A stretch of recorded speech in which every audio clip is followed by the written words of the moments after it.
मुझे क्षमा कीजिए प्रभु, मैंने आपको पहचाना नहीं। आप मुझे क्षमा कीजिए देवी कि मैंने आपकी परीक्षा ली। आपको पाने के लिए तो मैं ऐसी अनेकों परीक्षाएं दे सकती हूँ प्रभु। सभी विकारों से परे अब आप अपनी पूर्णता में हैं अथवा नहीं, मात्र यही देखना चाहता था देवी, जिसके लिए मुझे ये अवतार लेना पड़ा। मैं तो पूर्ण रूप से आपके प्रति समर्पित हूँ प्रभु, और सदैव रहूंगी। अब आपका साथ पाकर मैं अपनी अपूर्णता से रिक्त होकर पूर्णता प्राप्त करूंगा, क्योंकि ये लीला संसार के समक्ष ये सत्य उजागर करेगी कि परस्पर संबंध का आधार तभी सुदृढ़ होता है जब वो पूर्ण विश्वास, पूर्ण निष्ठा और पूर्ण त्याग पर टिका हो।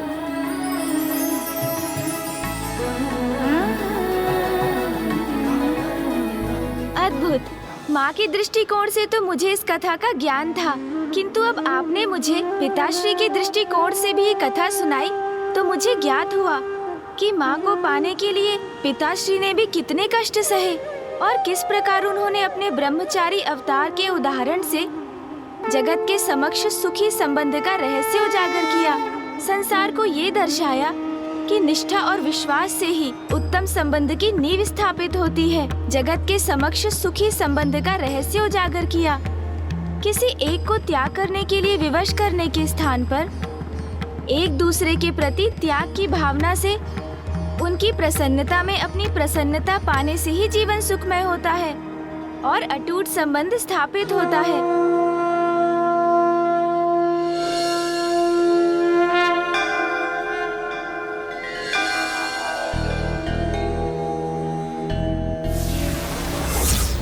ओम नमः शिवाय। ओम नमः शिवाय।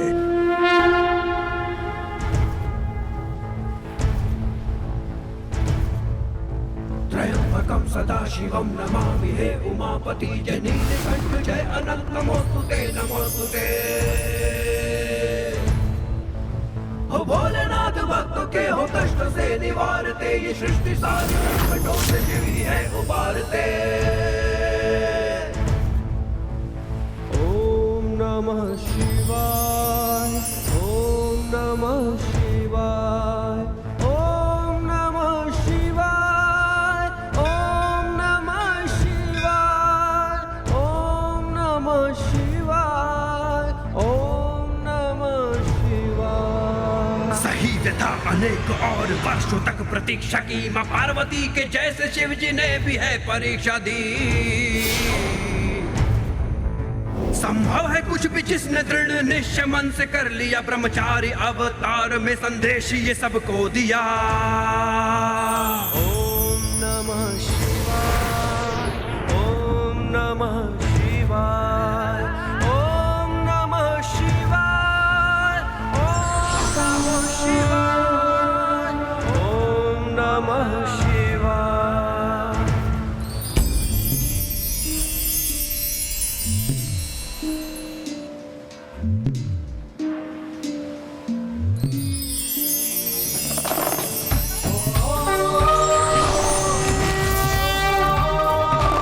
प्रणाम प्रभु। प्रणाम प्रभु। कल्याण हो।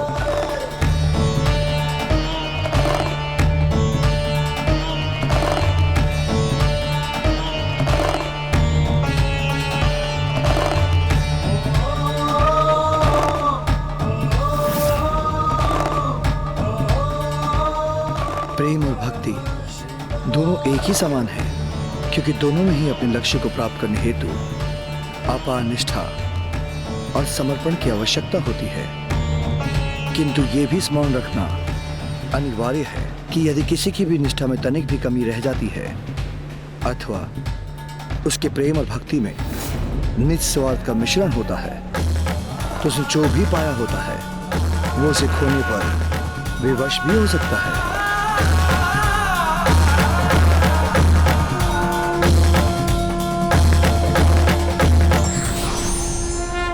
प्रभु ब्रह्मचार्य का संकेत समझ गया गौरी पुत्र। कहीं उनका संकेत आत्मलिंग के प्रति तो नहीं था ना लंकेश? नहीं गौरी पुत्र, कदापि नहीं।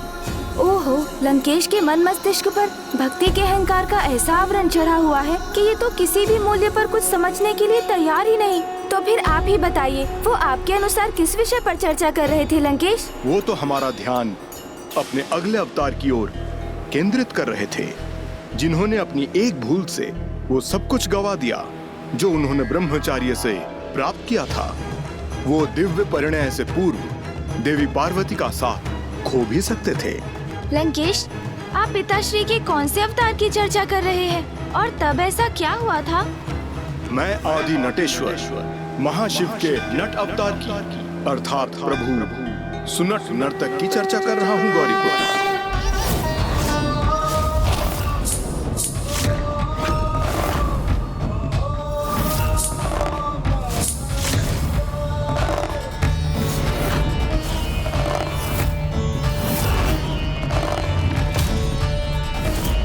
इस प्रकार प्रभु का नटराज स्वरूप सामने आया।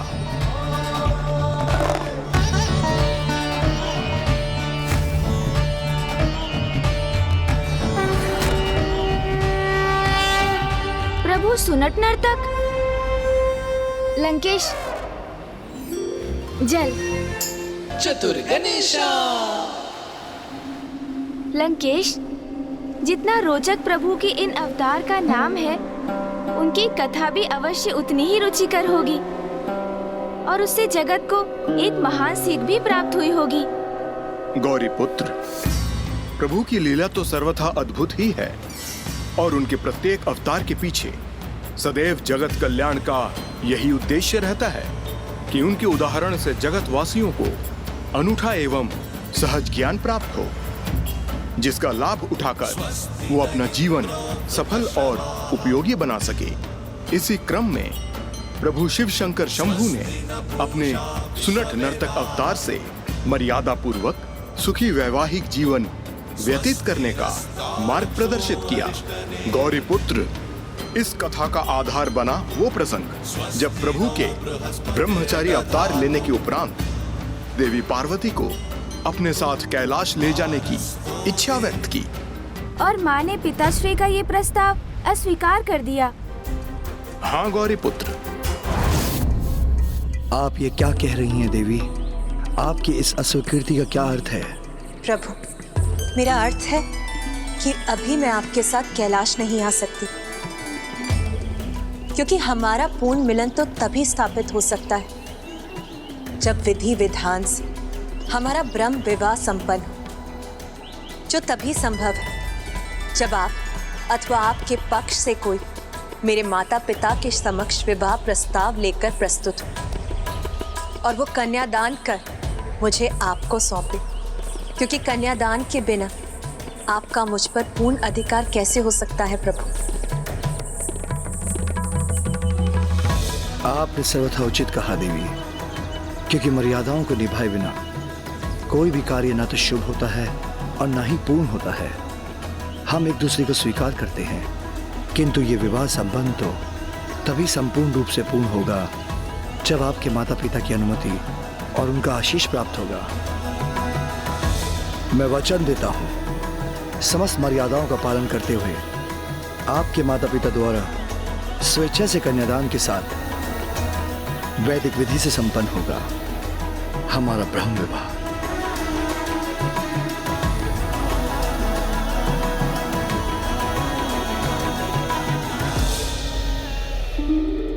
मुझे ज्ञात है, पिताश्री द्वारा ब्रह्म विवाह की विधि का चुनाव करने का कारण था कि ये विधि ही विवाह की श्रेष्ठता और संपूर्णता प्रदान करती है, क्योंकि इसमें ना धन का लेन देन होता है, ना व्यापार इसका आशय होता है और ना ही कोई अन्य स्वार्थ निहित होता है। ब्रह्म विवाह तो मात्र मर्यादा और कन्या के माता पिता के आशीष के साथ उनके द्वारा पूर्ण हृदय से कन्यादान किए जाने से ही संपन्न हो जाता है। आपने सर्वथा उचित कहा गौरीपुत्र। अब तो जैसे आप पर मेरी संगति का प्रभाव उसके चरम पर है, क्योंकि आप तो बुद्धिमान पूर्व से ही हैं, किंतु अब आपकी बुद्धिमता में अपार वृद्धि हो गई है। कदाचित ये तो आपके द्वारा सुनाई जाने वाली शिव कथा का ही प्रभाव है लंकेश। तो फिर आगे सुनिए कि क्या हुआ। प्रभु ये नहीं चाहते थे कि देवी पार्वती के पिता महाराज हिमावन प्रभु के प्रभुत्व से प्रभावित होकर विवश हो जाए और कन्यादान करने के लिए अपनी सहमति दें। इसलिए प्रभु ने महाराज हिमावन से देवी पार्वती का हाथ मांगने के लिए प्रभु सुनट नर्तक का अवतार लिया।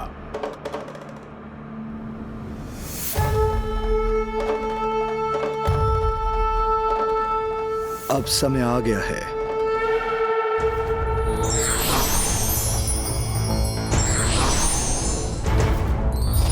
जटाटवी कलज्वल प्रवाह पावित स्थले कलेव लंब्य लंबितांबुजंग मालिका डमड्डमड्डमड्डमन्निनाद मड्डमर्वयं चकार चण्ड ताण्डवं तनोतु नः शिवा शिवम्। ॐ नमः शिवाय, ॐ नमः शिवाय, ॐ नमः शिवाय, ॐ नमः शिवाय, ॐ नमः शिवाय। हरि हरि ओम, हरि हरि ओम, हरि हरि ओम, हरि हरि ओम, हरि हरि ओम, अति सुंदर। हरि हरि ओम, प्रभु का ये रूप तो सर्वथा अद्भुत है। हरि हरि ओम।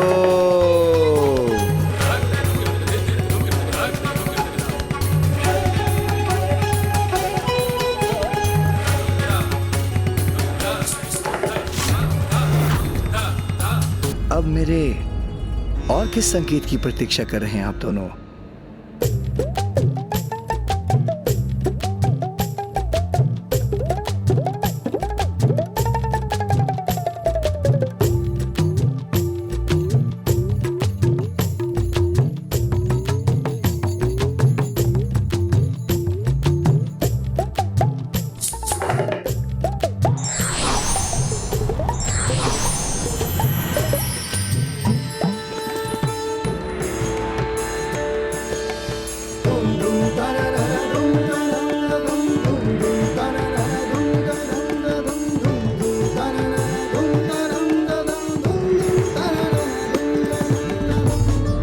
हरि हरि ओम,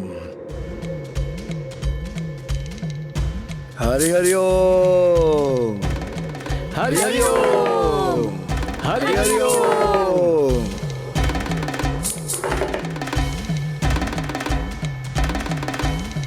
हरि हरि ओम,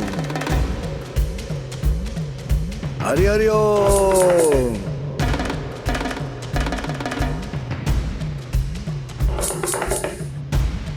हरि हरि ओम,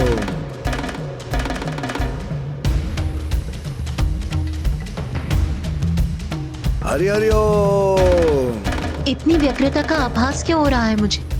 ऐसा प्रतीत हो रहा है जैसे मेरा कोई अति प्रिय मेरे कहीं निकट ही हो। हरि हरि ओम। क्या वो यहाँ पहुँच गए? कौन सखी? कौन पहुँच गए यहाँ?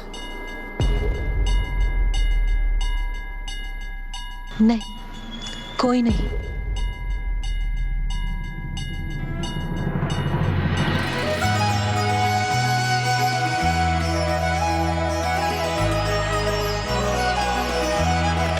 हरि हरि ओम, हरि हरि ओम,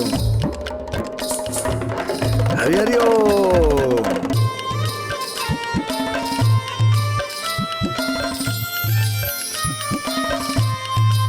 हरि हरि ओम, हरि हरि ओम।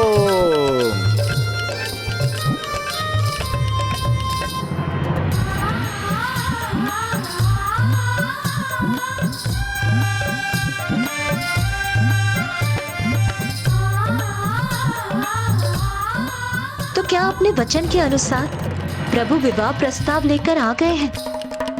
हरि हरि ओम।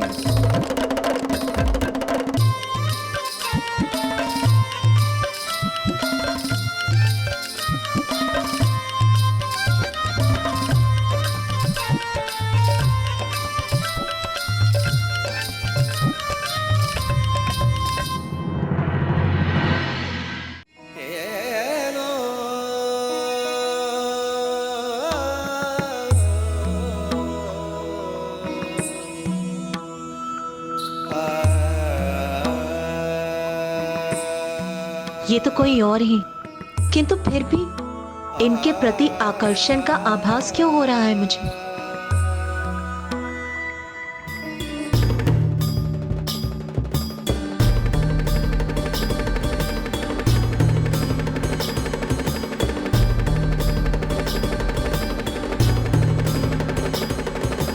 सखी पार्वती, क्या तुम इस नट से परिचित हो?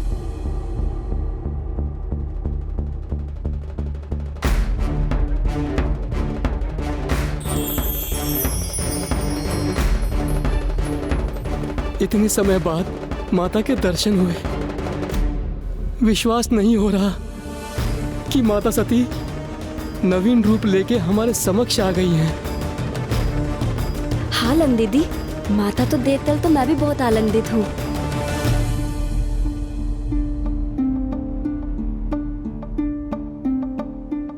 बताइए ना सखी पार्वती, क्या आप इनसे पूर्व परिचित हैं? आभास तो कुछ ऐसा ही हुआ था मुझे। मैं तो समझी थी कि प्रभु का आगमन हुआ है यहाँ, किंतु ऐसा है नहीं।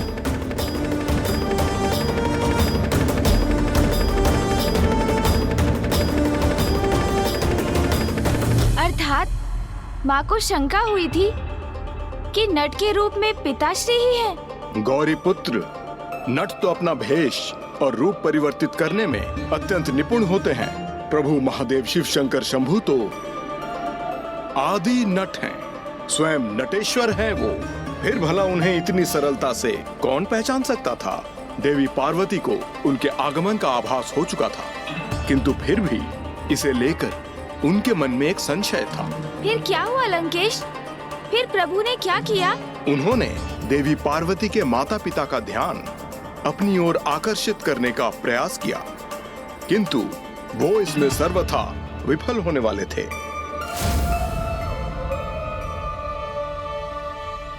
नहीं, कदाचित मुझसे ही इन्हें पहचानने में कोई भूल हुई है।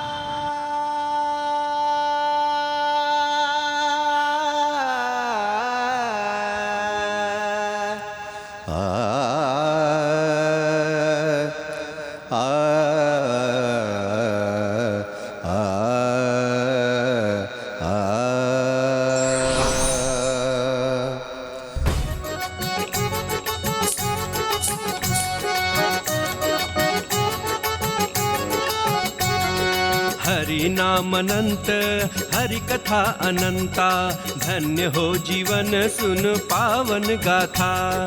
हरि नाम अनंत, हरि कथा अनंता, धन्य हो जीवन सुन पावन गाथा। नारायण की महिमा अगम अपार, पाप मिटाने हेतु लिए अवतार। सुनो सुनो महिमा अपरम पार, सुनो सुनो महिमा अपरम पार। सुनो सुनो सुनो महिमा अपरम पार, सुनो सुनो महिमा अपरम पार।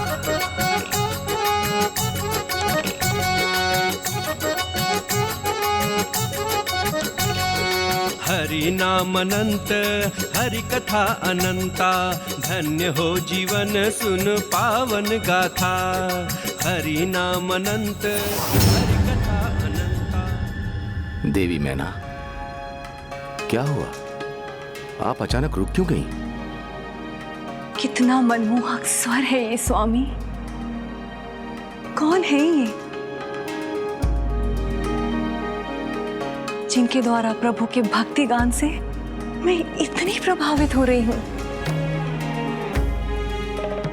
देवी मैना, ये जिनका भी स्वर है, उन्हें हम कभी भी राजभवन में आमंत्रित कर उनके गायन का आनंद उठा सकते हैं, किंतु इस समय हमारी पुत्री कितने समय के उपरांत हमारे पास लौटी है, और ऐसे अनूठे क्षण हमारे जीवन में पुनः कभी नहीं आएंगे। इसलिए इस समय हमें यह सुखद और अमूल्य क्षण अपनी पुत्री को देना चाहिए, ना कि उस नट को। आइए।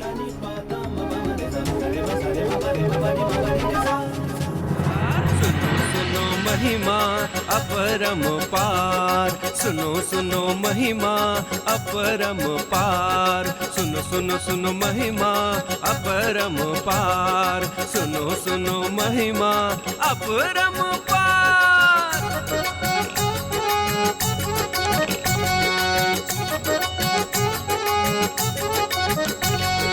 हरि नाम अनंत, हरि कथा अनंता, धन्य हो जीवन सुन पावन गाथा।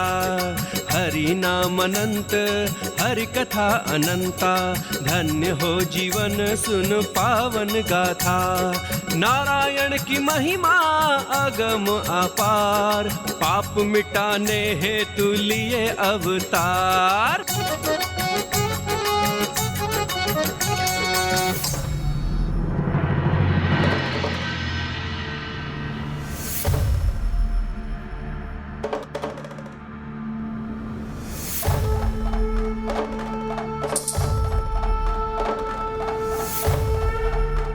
हरि ओम, हरि ओम।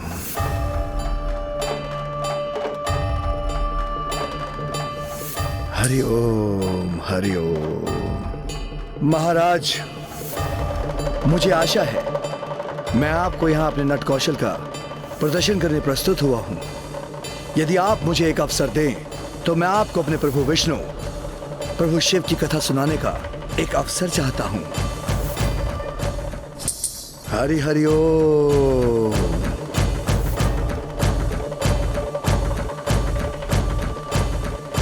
प्रभु के मुख से प्रभु श्री हरि नारायण की इतनी सुंदर स्तुति का श्रवण करने के उपरांत भला कौन इनके निवेदन को अस्वीकार करेगा।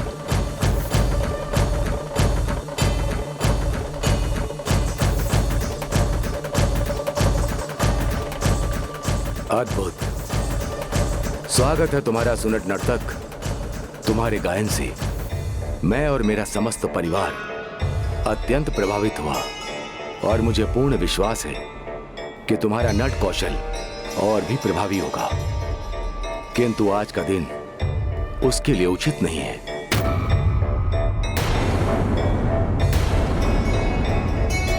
क्योंकि आज ही मेरी पुत्री दीर्घकाल की कठोर तपस्या संपन्न कर लौटी है और मैं उसके साथ कुछ समय व्यतीत करना चाहता हूं। इसीलिए तुम कोई और दिवस आकर अपने नट कौशल का परिचय दे देना।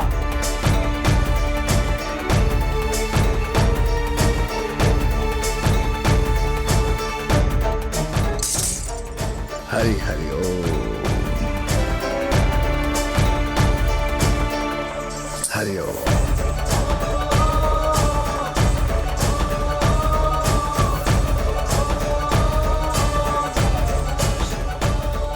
प्रभु, ये क्या कर रहे हैं आप?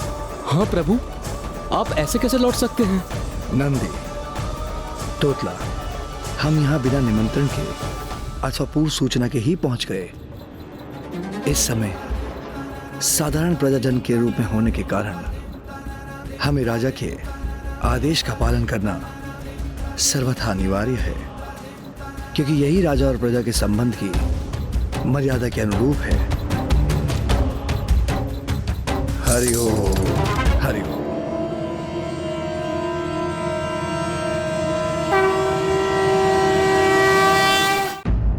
तो क्या वास्तव में प्रभु अपने प्रथम प्रयास में असफल हो गए थे? उन्हें माता से विवाह का प्रस्ताव प्रस्तुत करने का तो क्या नानाजी महाराज हिमावन के समक्ष अपनी कला का प्रदर्शन करने का अवसर भी प्राप्त नहीं हुआ? गौरी पुत्र, जब महाराज हिमावन ने उनकी कला के प्रदर्शन के प्रस्ताव को अस्वीकार कर दिया तो प्रभु कैसे अपनी मर्यादा का उल्लंघन करते, क्योंकि उनका तो इस अवतार का एकमात्र उद्देश्य था संसार को मर्यादा के पालन की सीख देना। किंतु हां, जब वो वहां से लौट रहे थे तो देवी पार्वती अवश्य असमंजस में थीं।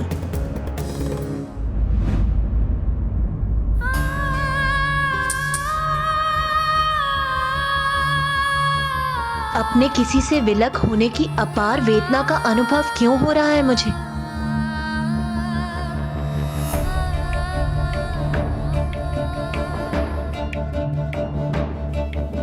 देखो, तुम्हारे स्वागत हेतु मैंने तुम्हारे लिए जम्मू द्वीप के विभिन्न भागों से ये आभूषण, मिष्ठान, फल और विशेष प्रकार के वस्त्र मंगवाए हैं। आशा करता हूँ कि ये सब तुम्हें भाएंगे। क्या कारण है मेरी इस असहनीय पीड़ा का?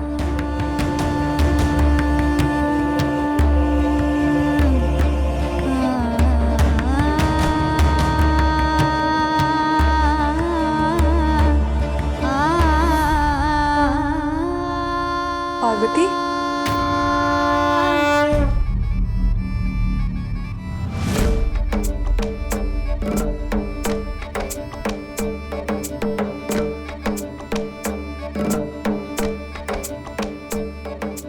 हे पिताश्री, आपके स्नेह के प्रति इन सभी उपहारों को मैं स्वीकार करती हूँ और इसके लिए आपका आभार भी प्रकट करती हूँ।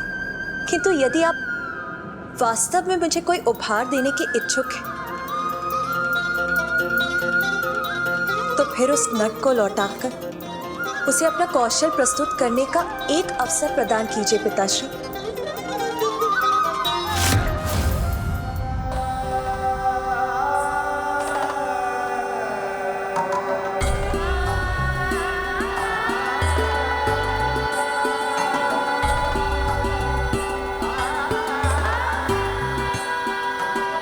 अवश्य पुत्री, तुम्हारी प्रत्येक इच्छा पूर्ण करना मैं अपना सौभाग्य समझता हूं। मैं किसी भी प्रकार उस नट को यहां प्रस्तुत करूंगा।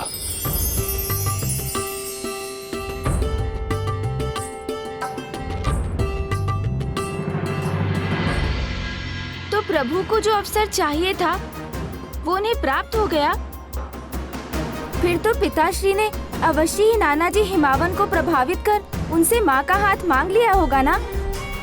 आप कुछ भूल रहे हैं गौरी पुत्र। मैंने आपसे पूर्व में ही कहा था, प्रभु सुनट नर्तक तो ऐसा कुछ करने वाले थे जिससे उनका सर्वस्व दांव पर लगने वाला था।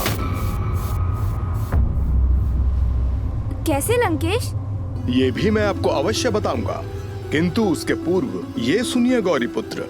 देवी पार्वती के अनुरोध करने पर महाराज हिमावन ने उसी समय किसी सेवक को भेजकर प्रभु सुनट नर्तक को राजभवन की रंगशाला में प्रस्तुत होने का आदेश दिया। फिर उन्होंने ऐसा वचन दे दिया जो आगे चलकर स्वयं उनके लिए बहुत कठिनाई उत्पन्न करने वाला था। अपने दिव्य स्वर से हमें प्रभावित करने वाले महानट, अपनी ऐसी श्रेष्ठतम प्रस्तुति प्रस्तुत करो जो हमारे अंतर मन में बस जाए, हमारे हृदय को प्रभावित कर हमें तुम्हारे भाव से जोड़ दे। और उससे भी अधिक, यदि तुमने अपने नाट्य कौशल से हमारी पुत्री पार्वती को प्रसन्न किया तो मैं तुम्हारी मनचाही इच्छा अवश्य पूर्ण करूंगा। मुझे ज्ञात है देवी, ये अत्यंत कठिन अवश्य है, किंतु मैं तब तक अपने वास्तविक परिचय को आपसे छिपा कर रखना चाहता हूँ जब तक मैं आपके पिता महाराज हिमवन के समक्ष अपना विवाह प्रस्ताव प्रस्तुत न कर देता, जिससे आपके माध्यम से उन्हें मेरा परिचय प्राप्त होने की संभावना ही न रहे।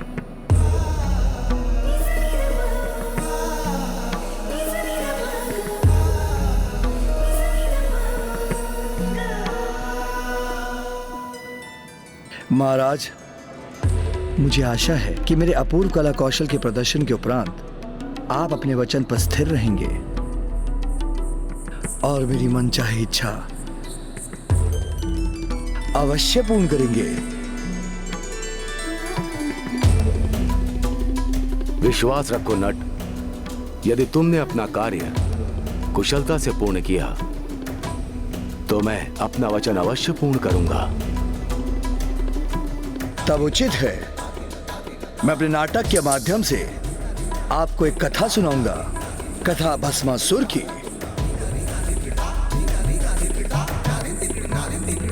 जिसमें प्रभु महादेव ने एक वरदान दिया जो स्वयं महादेव के लिए एक संकट का कारण उत्पन्न कर गया। अवश्य, ये प्रसंग तो अत्यंत रुचिकर सिद्ध होगा।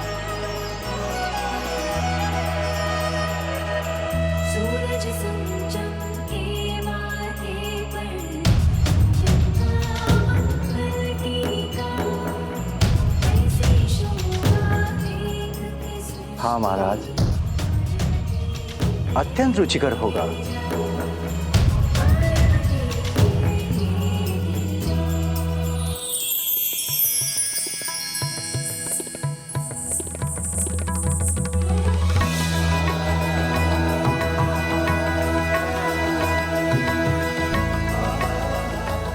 इससे पूर्व मैं इन्हें कभी नहीं मिली, किंतु इन्हें देखकर व इनके वचनों से मुझे ऐसा क्यों आभास हो रहा है जैसे मेरा इनसे परिचय आज का नहीं अपितु जन जन्मांतर का हो। कदाचित कहीं मैं इन्हें पहचानने में भूल तो नहीं कर रही। बस कुछ क्षण और पार्वती, फिर मन के बादल छटते ही आपके सारे भ्रम भी स्वतः ही दूर हो जाएंगे।